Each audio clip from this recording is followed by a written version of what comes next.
Imagine this. You wake up with ambition in your chest, dreams in your mind, a future that feels close yet unreachable. Not because you are lazy, not because you lack talent, not because you don't care, but because something inside you feels heavy. An invisible weight, an emotional gravity. You push harder, you discipline yourself, you consume motivation, and yet you still feel stuck. You wonder, why do I sabotage myself right when I'm about to win? You tell yourself, I'm fine. It's not that serious. I don't have time to feel. But the truth is, those unfelt feelings never disappear. They wait, they build, and eventually, they block your success. What if the real reason you're not moving forward has nothing to do with effort, and everything to do with what you've refused to feel? What if your greatest breakthrough in 2026 will not come from grinding harder, but from finally listening inward? Today, we unmask the saboteur, not in the world, not in other people, but inside you. Let's talk about being stuck. Not lazy stuck, not confused stuck, but emotionally stuck.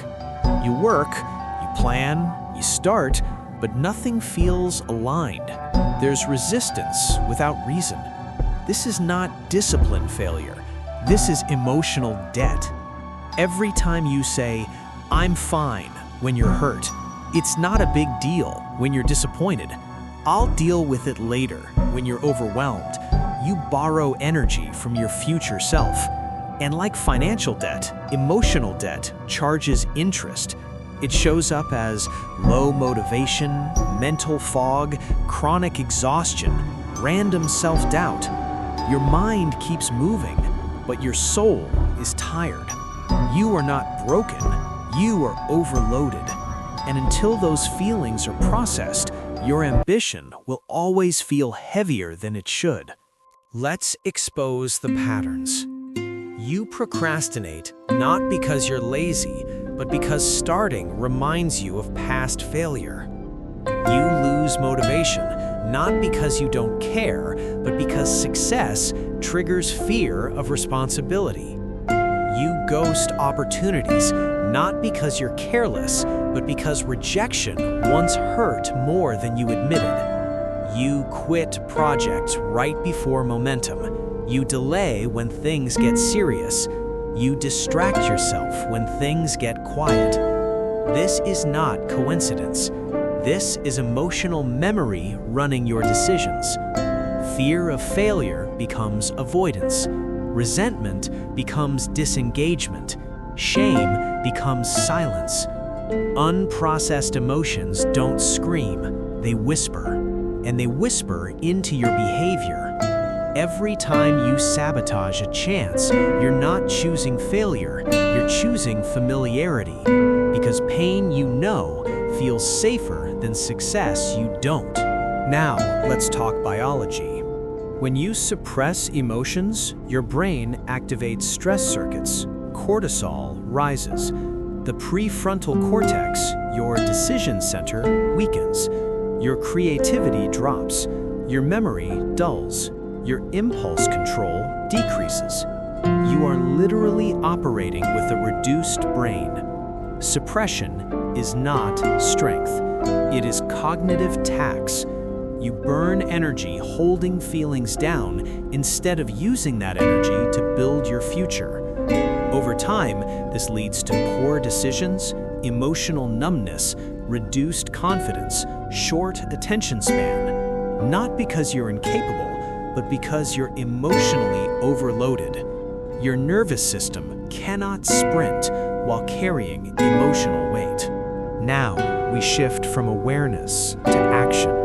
Not dramatic action, small, strategic, sustainable action. First, body awareness. Emotion always speaks through the body first. Tight chest, heavy stomach, clenched jaw, shallow breathing. Instead of ignoring it, ask, what am I actually feeling right now? Not judging, not fixing, just listening. Second, emotional journaling. Not poetry, not perfection, just downloading thoughts without censorship. Write what hurts, write what scares you, write what you resent. You are not toxic for feeling. You are human. Third, daily emotional inventory. Every night, ask, what emotion did I feel most today? What triggered it? What did I avoid? This alone builds emotional intelligence, and emotional intelligence multiplies ambition. Here is the paradox. The people who confront discomfort become the most disciplined. The people who process emotions become the most consistent. The people who accept vulnerability become the strongest leaders. Every high performer who lasts long term has done emotional cleanup. They didn't eliminate fear. They learned to walk with it. They didn't kill doubt. They understood it. They didn't silence pain. They translated it. And because of that, they stopped sabotaging their future. Your ambition does not need more pressure. It needs emotional clarity. Here is your truth. You are not behind. You are not broken. You are not lazy. You are simply carrying emotional weight you were never taught to process. But now, you know. And knowledge creates power. Not instantly, but inevitably. Start consideration. Start listening. Start acknowledging. Because your future does not need a stronger mask. It needs a braver heart. In 2026, success will not belong to the loudest. It will belong to the most emotionally aware. And that can be you. Not by force, not by perfection, but by honesty. Unmask the saboteur, and you unmask your power.